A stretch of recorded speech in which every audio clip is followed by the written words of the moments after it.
Assalomu alaykum qadrli ishtirokchilar. Bugungi darsimizda sizlar bilan Rocket strategiyasi haqida to'xtalib o'taman. Optimus Invest Academy'ning eng birinchi strategiyalaridan va eng ko'p marotaba yuqori daromad bergan strategiyalardan biri bu o'zimning muallifligimda tuzilgan Rocket strategiyasi bo'ladi.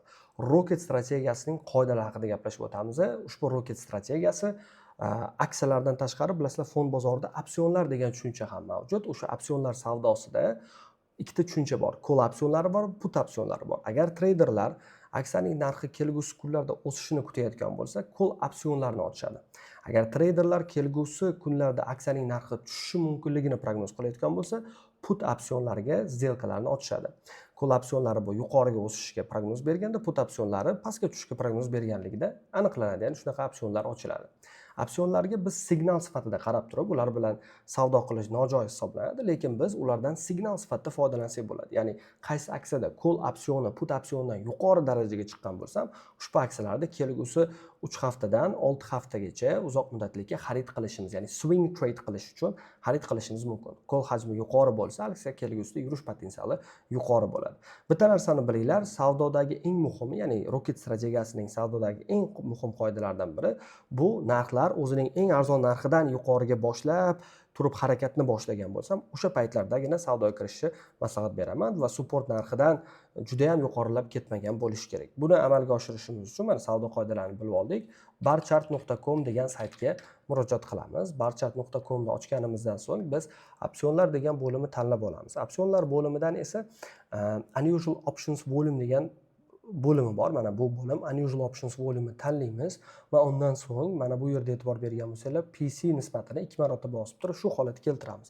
Bu yerda bizning ro'yxatimizda aynan call opsionlari yuqorilagan, put opsionlari umuman kam bo'lishi kerak. Nisbatan bularga olganda ushbu aksiyalar ro'yxati kelib chiqadi. Masalan, BLND degan ticker ostidagi aksiyani hozir ko'rib chiqishga harakat qilamiz.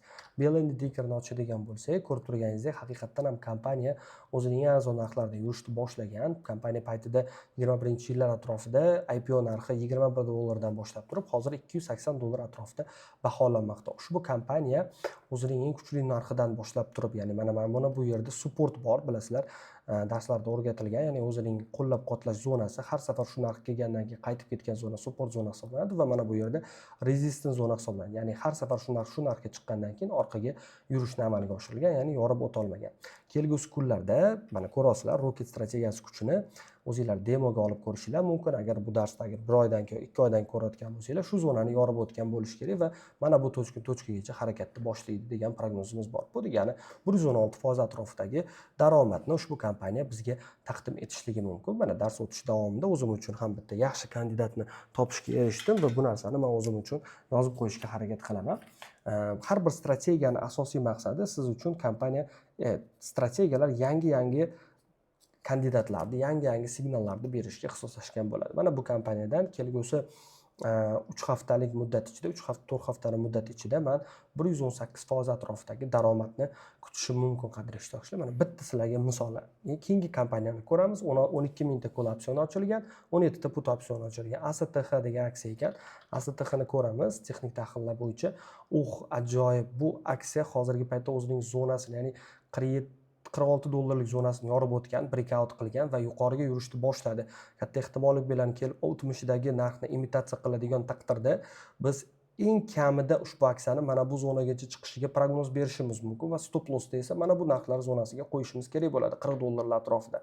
Agar ushbu kompaniya kelgusi haftada harakatni boshlaganimizda bu weekly time frame da, haftalik time frame da tahlil qilinmoqda 46% atrofida daromad berish potensialiga ega ekan.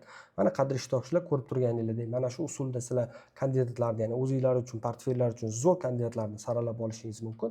Eng e'tibor beradigan narsa albatta kompaniyalarni harakat qilinglar ko'proq 5 dollardan qimmat bo'lgan aksiyalarga savdoga kirishga, chunki arzon aksiyalar bular ko'plari oqib ketgan yoki laxatron kompaniyalar bo'ladi. Ulardan yiroq yuringlar. 5 dollardan qimmat aksiyalar bilan savdo qiladigan bo'lsangiz, albatta birinchi o'rinda sizlar ushbu aksiyalar natija beradimi bu strategiya yo'q, demo portfelni test qilib ko'ringlar va strategiyadan qaysi biri sizlarga o'tadigan bo'lsa, statistikasi yuqori bo'ladigan bo'lsa, ushbu strategiya bilan ishlashni maslahat beraman. Rocket strategiyasining g'oyasi mana shundan iborat edi. E'tiboringiz uchun rahmat.